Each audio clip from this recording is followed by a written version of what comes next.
अमृत की धारा है धारा, जो देती दुखों से किनारा। ओम शांति। मुरली मंथन हम 4 हिस्सों में करेंगे: ज्ञान, योग, धारणा और सेवा।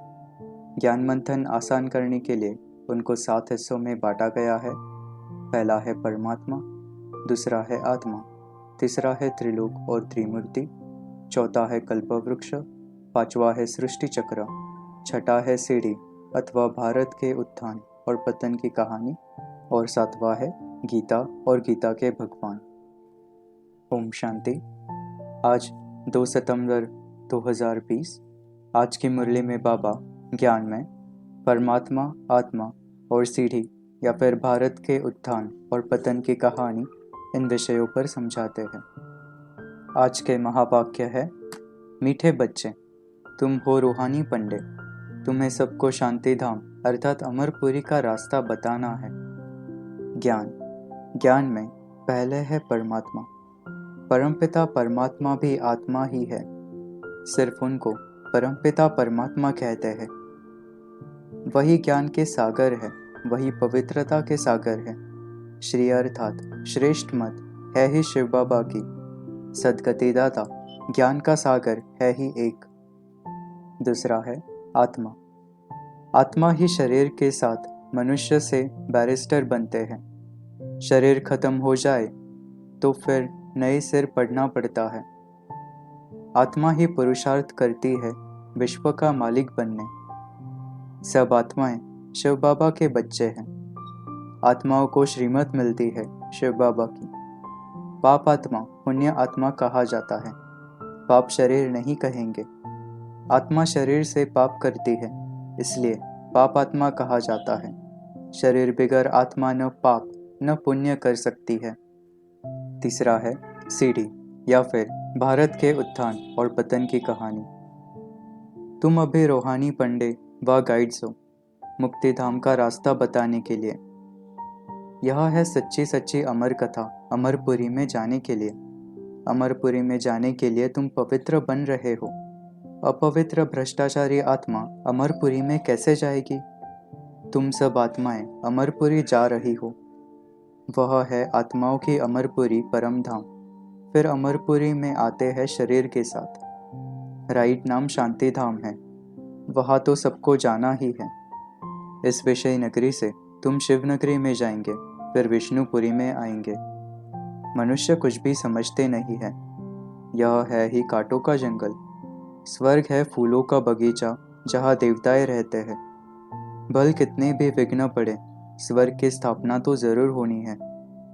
नई दुनिया की स्थापना और पुरानी दुनिया का विनाश होना ही है। यह बना बनाया ड्रामा है, इसमें संशय की बात ही नहीं। अंग्रेजी में भी कहते हैं, आकर लिबरेट करो दुख से। दुख है ही 5 विकारों से। वह है ही वाइसलेस वर्ल्ड सुखधाम। मनुष्य समझते हैं स्वर्ग ऊपर में है। उन्हों को यह पता ही नहीं कि मुक्तिधाम ऊपर में है। जीवन मुक्ति में तो यहाँ ही आना है। पवित्र बन मुक्तिधाम में जाएंगे और नॉलेज से फिर देवता बनते हैं। देवताएं तो है ही पावन, प्रारब्ध भोग रहे हैं। पतित थोड़े ही है जो बाप को याद करे। तुम आत्मा पतित हो, इसलिए बाप को याद करना है। उनको तो याद करने की दरकार नहीं। यह ड्रामा है ना। एक भी दिन एक समान नहीं होता। यह ड्रामा चलता रहता है। सारे दिन का पार्ट सेकंड बाय सेकंड बदलता रहता है, शूट होता रहता है। तो बाप बच्चों को समझाते हैं, कोई भी बात में हार्टफेल मत हो। यह ज्ञान की बातें हैं। अधर कुमारी का भी अर्थ नहीं समझते। अभी तुम जानते हो कन्या पवित्र है और अधर कन्या उनको कहा जाता है जो अपवित्र बनने के बाद फिर पवित्र बनती है। तुम्हारा फिर यादगार खड़ा है। तुम मूल वतन को जानते हो, फिर सूर्यवंशी चंद्रवंशी कैसे राज्य करते हैं। क्षत्रियपन की निशानी बाण क्यों दिया है, यह सब जानते हो। ऐसे तो कोई रावण होता नहीं जो सीता को ले जाए। वह है कलयुगी ब्राह्मण। पुरुषोत्तम बनने के लिए पढ़ रहे हैं। हम तो पुरुषोत्तम संगम युग पर हैं। हीरो हीरोइन का नाम तब पड़ता है जब कोई विजय पाते हैं। तुम विजय पाते हो तब तुम्हारा हीरो हीरोइन का नाम पड़ता है इस समय। इनसे पहले नहीं था। तुम्हारा पाठ ऊंचते ऊंच है। तुम जानते हो यह सब विनाश हो जाएंगे। अभी समझते हो हमको बाप से यह वर्षा मिल रहा है। मुक्ति धाम का भी वर्षा है। बाबा कहते हैं मुझे तुम पतित पावन कहते हो तो मैं आकर राय देता हूँ पावन बनने की। मुक्ति धाम में कोई भी जा नहीं सकते जब तक बाप एडवाइस न करे, श्रीमत न दे।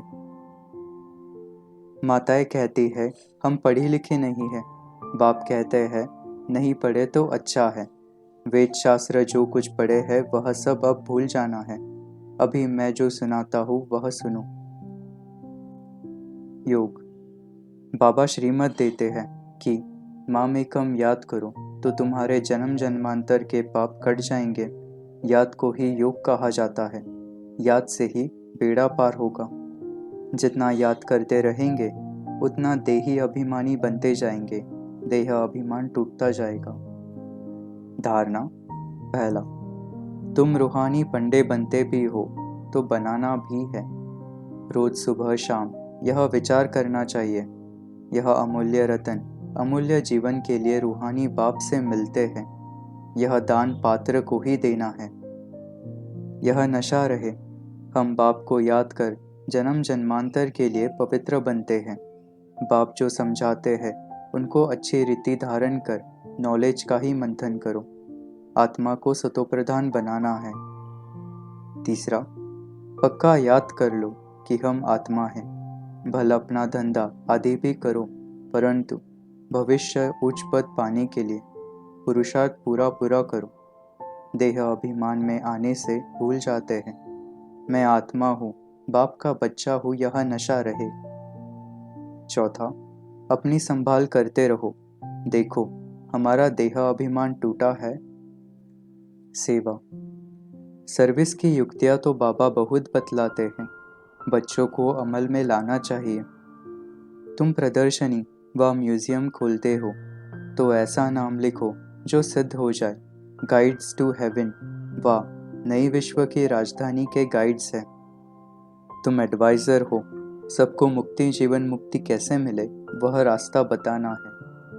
टीचर व प्रोफेसर है तो उनको भी युक्ति से यह रूहानी पढ़ाई पढ़ानी चाहिए जिससे कल्याण हो।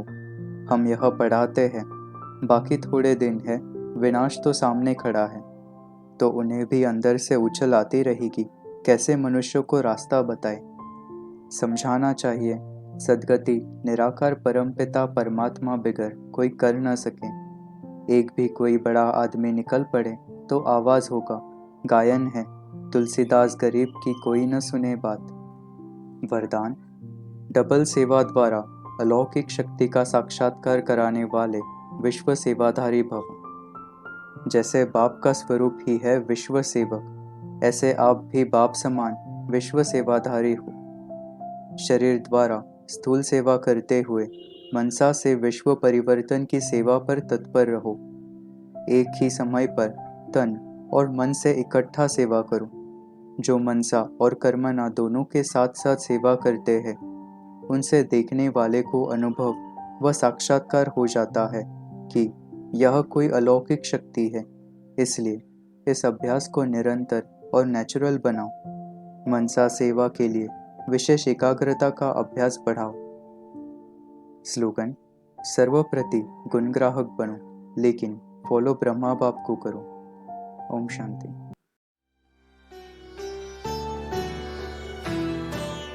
मुरली अमृत की धारा है धारा जो देती दुखों से किनारा। मुरली अमृत की धारा है धारा जो देती दुखों से किनारा।